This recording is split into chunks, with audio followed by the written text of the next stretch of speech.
Bismillahirrahmanirrahim. Assalamualaikum warahmatullahi wabarakatuh. Izin memperkenalkan diri, nama saya Suna Salmanisa, kelas PGMI 6A dengan NIM 2151025.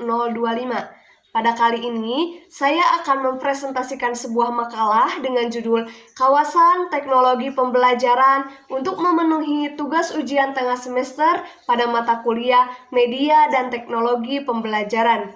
Adapun materi yang akan dibahas, yang pertama, apa pengertian kawasan teknologi pembelajaran beserta bidang garapannya? Yang kedua, apa peran kawasan teknologi pembelajaran? Dan yang ketiga, bagaimana hubungan antar kawasan? Pengertian kawasan teknologi pembelajaran.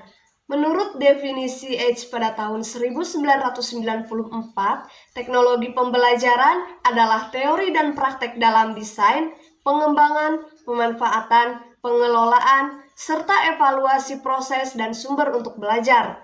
Dari definisi ini menegaskan bahwa adanya 5 domain atau kawasan dalam teknologi pembelajaran, yaitu kawasan desain, kawasan pengembangan, kawasan pemanfaatan, kawasan pengelolaan, serta kawasan penilaian baik dalam proses maupun sumber belajar. Yang pertama ada kawasan desain. Desain adalah proses untuk menentukan kondisi belajar dengan tujuan untuk menciptakan strategi dan produk. Kawasan desain bermula dari gerakan psikologi pembelajaran, terutama diilhami oleh pemikiran B.F. Skinner pada tahun 1954 tentang teori belajar dengan berprogram atau programming instruction. Adapun kawasan desain meliputi desain sistem pembelajaran, desain pesan, strategi pembelajaran, dan karakteristik pembelajar. Yang kedua adalah kawasan pengembangan. Pengembangan adalah proses penerjemahan spesifikasi desain ke dalam bentuk fisik. Adapun kawasan pengembangan yaitu teknologi cetak, teknologi audiovisual, teknologi komputer, dan teknologi terpadu. Yang ketiga adalah kawasan pemanfaatan. Pemanfaatan adalah aktivitas menggunakan proses dan bahan untuk belajar. Nah, fungsi pemanfaatan sangat penting karena membicarakan kaitan antara pembelajar dengan bahan atau sistem pembelajaran.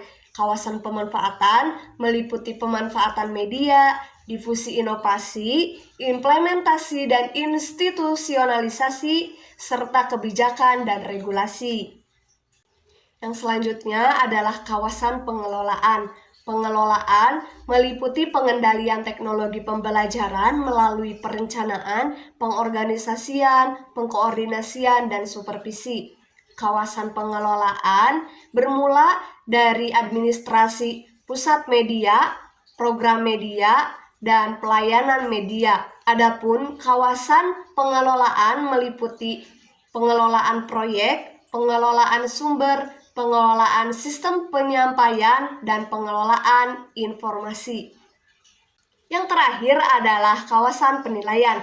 Penilaian adalah proses penentuan memadai tidaknya pembelajaran dan belajar.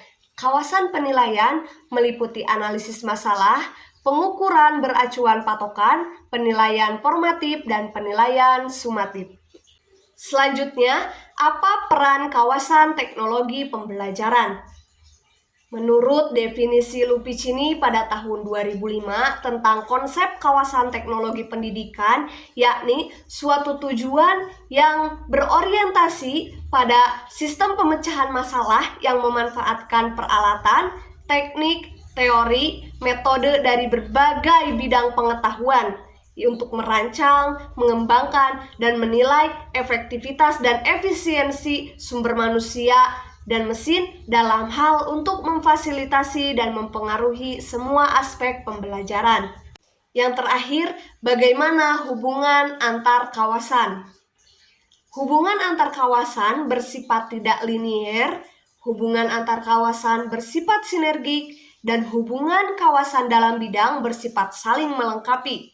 Setiap kawasan memberikan kontribusi terhadap kawasan yang lain dan penelitian maupun teori yang digunakan bersama oleh semua kawasan. Itu saja materi yang dapat disampaikan pada kali ini. Kritik dan saran, silahkan komen di bawah. Terima kasih atas perhatiannya. Wassalamualaikum warahmatullahi wabarakatuh. Sampai jumpa lagi.